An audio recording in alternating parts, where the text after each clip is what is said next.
Bismillahirrahmanirrahim. Assalamualaikum warahmatullahi wabarakatuh. Perkenalkan, nama saya Dejar Julian Kumara. Dari kelas E2. Nomor induk mahasiswa 101202440.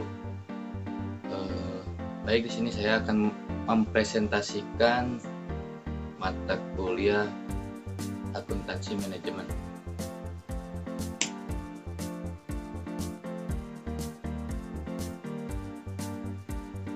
Oke, di sini pembahasannya yaitu biaya kualitas dan produktivitas. Di dalamnya akan ada pengukuran, pelaporan, dan pengendalian. Baik, di sini ada kualitas. Secara operasional, produk atau jasa yang berkualitas adalah yang memenuhi atau melebihi harapan pelanggan. Dengan kata lain, kualitas merupakan kepuasan pelanggan. Produk atau jasa yang berkualitas memenuhi atau melebihi harapan pelanggan dalam 8 dimensi, yaitu yang pertama kinerja, yang kedua estetika, yang ketiga kemudahan perawatan atau perbaikan, yang keempatnya fitur, yang kelimanya keandalan, yang keenamnya tahan lama, yang ketujuhnya kualitas kesesuaian, yang kedelapan kecocokan penggunaan. Di sini ada definisi biaya kualitas, yaitu biaya kualitas merupakan biaya-biaya yang disediakan untuk melakukan kegiatan yang berhubungan dengan kualitas produk, seperti kemungkinan produk yang kualitasnya buruk. Di sini ada 4 kategori biaya kualitas. Yang pertama, biaya pencegahan. Biaya yang mencegah kualitas yang buruk pada produk atau jasa yang dihasilkan sejalan dengan peningkatan biaya pencegahan. Kita mengharapkan biaya kegagalannya turun.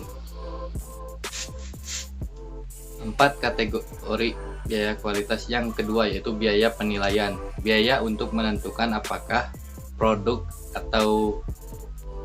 dan jasa telah sesuai dengan persyaratan atau kebutuhan pelanggan. Contohnya seperti biaya pemeriksaan dan pengujian bahan baku.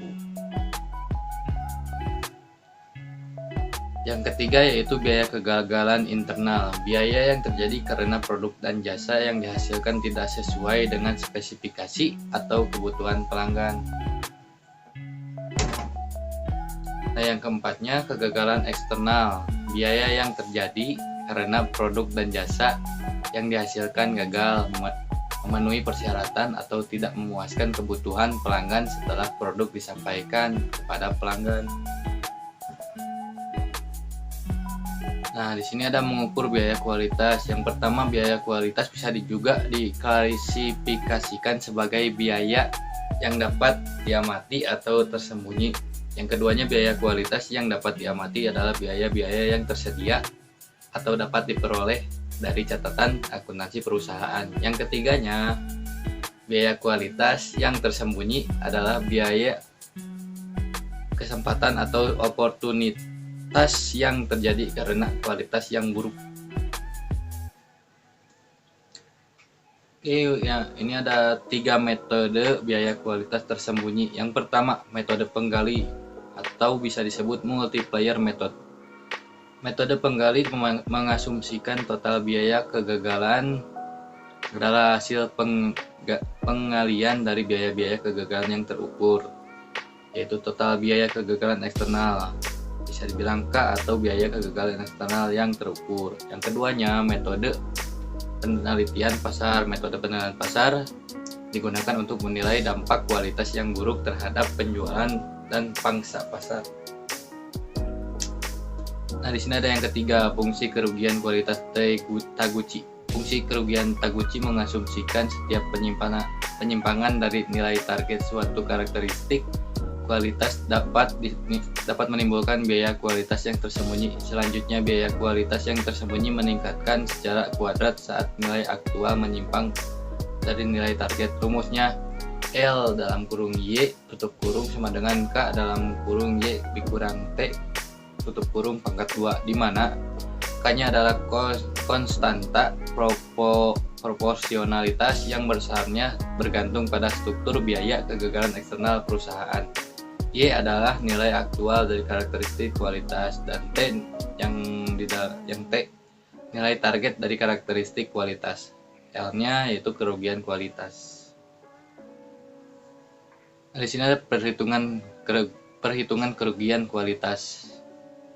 Unit 1 sampai 4 rata-rata. Diameter aktual atau bisa disebut Y yang 9,9, yang keduanya 10,1, yang ketiganya 10,2, yang keempatnya 9,8. Y dikurang dari min 0,10, 0,20, min 0,20 dan seterusnya. Di sini ada pelaporan informasi biaya kualitas. Pencatatan biaya kualitas secara terperinci berdasarkan kategorinya dapat dua masukan pandangan penting, yaitu yang pertama, catatan tersebut mengungkapkan besarnya biaya kualitas dalam setiap kategori yang memungkinkan para manajer menilai dampak keuangannya. Yang kedua, catatan tersebut bukan distribusi biaya kualitas kategori yang memungkinkan para manajer kepentingan dari setiap kategori. Nah, di sini ada pelaporan biaya kualitas, ada 5, yaitu yang pertama biaya kualitas, yang kedua fungsi biaya kualitas atau bisa disebut pandangan kualitas yang dapat, yang ketiganya fungsi kualitas atau bisa disebut pandangan cacat atau nol. Nah, yang keempatnya manajemen berbasis kegiatan dan biaya kualitas optimal. Yang kelimanya analisis tren. Laporan biaya kualitas, laporan biaya kualitas atau quality report menguraikan biaya pencegahan, biaya penilaian, dan biaya kegagalan internal dan eksternal yang timbul dari tingkatan produk atau jasa yang dihasilkan oleh perusahaan saat ini. Pelaporan informasi biaya kualitas juga dapat berupa laporan kinerja kualitas. Oke, penutup.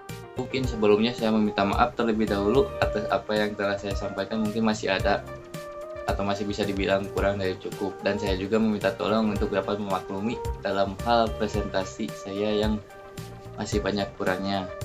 Dan juga saya ucapkan terima kasih telah menyimak atau menonton atas apa yang saya sampaikan mengenai materi biaya kualitas dan produktivitas. Sekian dari saya. Wassalamualaikum warahmatullahi wabarakatuh. Terima kasih.